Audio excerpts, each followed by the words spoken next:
The Crocodile and the Hunter. A hunter went out into the countryside, far from his village, looking for food. After many hours he was sitting by his fire, eating the meat of the animal he had killed, when he noticed two eyes watching him from the bushes. The hunter picked up his knife, stood, and asked, "Who are you?" A wild cat then appeared. "I am Boaji," the cat said. "I can see that your skill has brought you a good day's kill." "I'm afraid I haven't had such good luck, and I'm very hungry.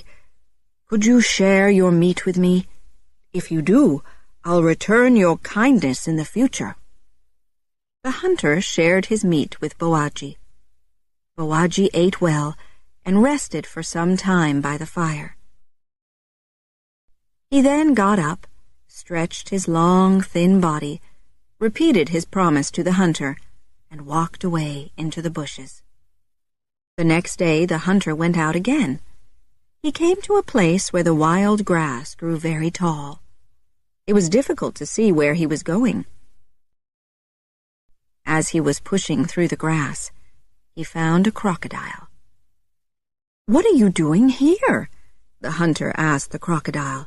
"You should be in the water." The crocodile told the hunter his story. The night before, he had gone hunting. He had traveled too far from the river, and now he couldn't find his way back. He begged the hunter to help him. "Please show me the way back to the river. If you do this, I'll bring you 5 loads of fish." The hunter was happy to help. He tied a rope around the crocodile's foot and led him to the Niger River. At the water's edge, the crocodile thanked him. "I'm very grateful for your kindness. Now, if you untie the rope, I'll go into the river and bring you back 5 loads of fish, as I promised." The hunter waited high up on the riverbank while the crocodile dived into the dark water. After a few moments, the crocodile rose up out of the water with an enormous fish in his mouth. He swam quickly to the water's edge, came out of the river, moved slowly up the riverbank, and laid the fish in front of the hunter. He then moved slowly back down the riverbank and slid silently into the water. The hunter inspected the fish and thought, "This will make a fine meal." Soon the crocodile brought out a second load of fish. These fish were smaller, but equally fine-looking. He laid this load lower down the riverbank. The hunter came down and carried the load higher, laying it down next to the big fish. The crocodile then returned with a third enormous load of fish, saying, "Oh dear, this is heavy."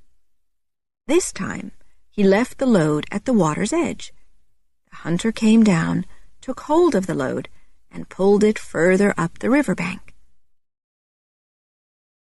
The crocodile appeared again with a 4th load, saying, "I'm beginning to feel quite tired, but aren't these beauties?" He then laid the load in the shallow water near the riverbank. The hunter came down, picked the fish up out of the water, and carried them high up the riverbank to where the first 3 loads were. Finally, after some time, the crocodile returned with the 5th load of fish, which he laid at the edge of the deep water. He called to the hunter, "I'm afraid I have no more energy. I just can't bring these any further. I hope you don't mind." The hunter came down from the riverbank, walked through the shallow water, and came to the edge of the deep water. He was bending down to pick up the fish when the crocodile suddenly jumped out of the river, closed his enormous jaws around the hunter's foot, and dragged him under the water.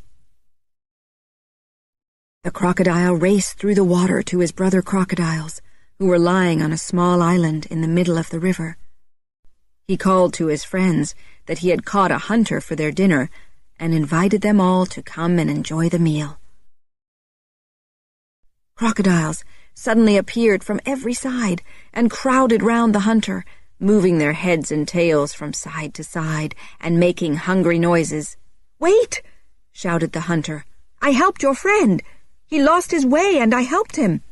And now he's going to eat me. I ask you, is this fair?" The crocodiles replied, "Let's see if it's fair. You must get 4 opinions on this question, and then we'll decide." Just then, an asubi, a colored mat, floated down the river. It was old and torn.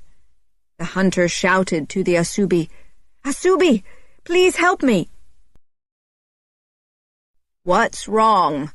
the mat shouted back. The hunter told the asubi what had happened, and then asked, "Do you think this is fair?" The mat replied, "You are a man. I know what men are like. When a mat is new and can be used for many things, they respect it and care for it.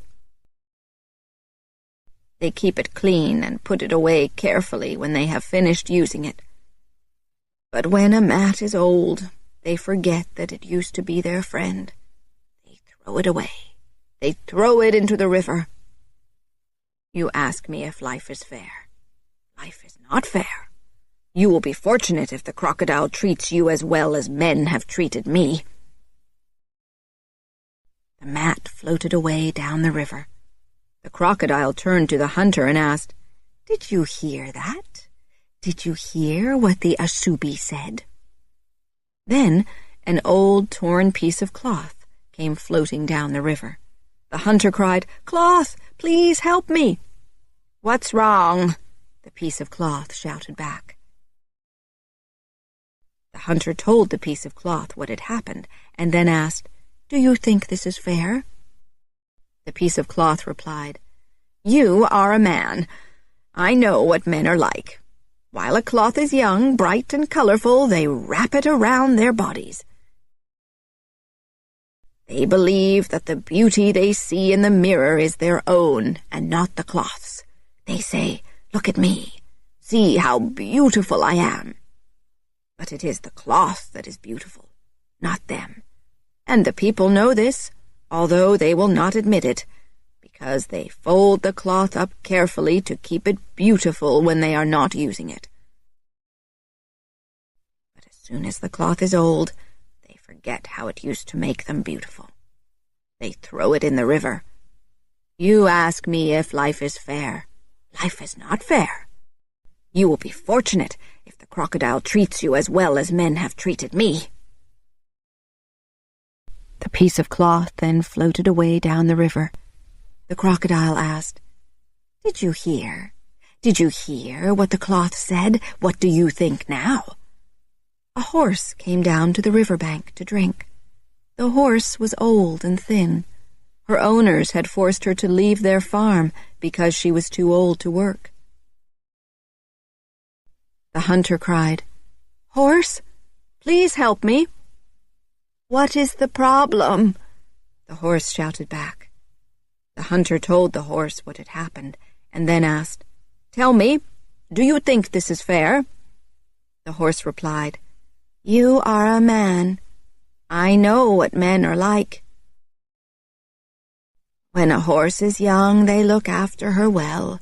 She has a warm home. The boys brush her and give her the best grass. She is given as much food as she can eat. But when the horse is old and cannot work or have babies, when she is weak and sick, they take her out into the countryside and say, 'Look after yourself now.' You ask me if life is fair. Life is not fair. Look at me. You will be fortunate if the crocodile treats you as well as men have treated me." The horse then walked slowly away. The crocodile said to the hunter, "You heard what the old horse said, didn't you? You've had 3 opinions now." Then a wild cat came down to the riverbank, looking for fish. It was Boaji. The hunter cried, "Bowagi, please help me." "What's wrong?" asked Bowagi. The hunter told Bowagi what had happened, and asked him if this was fair. Bowagi thought for a moment and replied, "That is difficult to judge. First, I must know all the facts. I want to hear the crocodile's side of the story too, but if I do this, the crocodile must accept my final decision." "Of course," the crocodile replied. Bowagi asked the crocodile, "How did the hunter bring you here?" "He tied a rope around my foot and dragged me here," answered the crocodile. Bowagi asked, "Did it hurt?" The hunter interrupted, "That's not true. He's lying. I didn't drag him." Bowagi stopped the hunter. "I cannot judge that until I have seen it. Come here and show me exactly what you did." So the crocodile and the hunter came out of the river and onto the shore. Bowagi told the hunter to tie the rope around the crocodile's foot, exactly as he had done before. The hunter did this. Bowagi then asked the crocodile, "Is this what it was like?" "Oh, yes," answered the crocodile. "This is what it was like, and soon it began to hurt."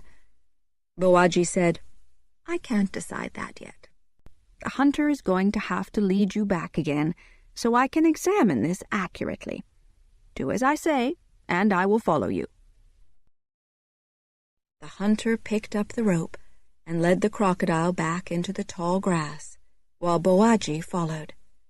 They walked for some time in the hot sun until eventually they came to the place where the hunter had met the crocodile. "This is the place," said the hunter. Bowagi asked the crocodile, "Was it here?" "Yes, it was here. And from here the hunter dragged me behind him to the river."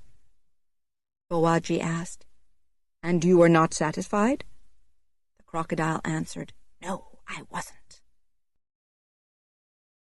Bowagi told the crocodile, "Good.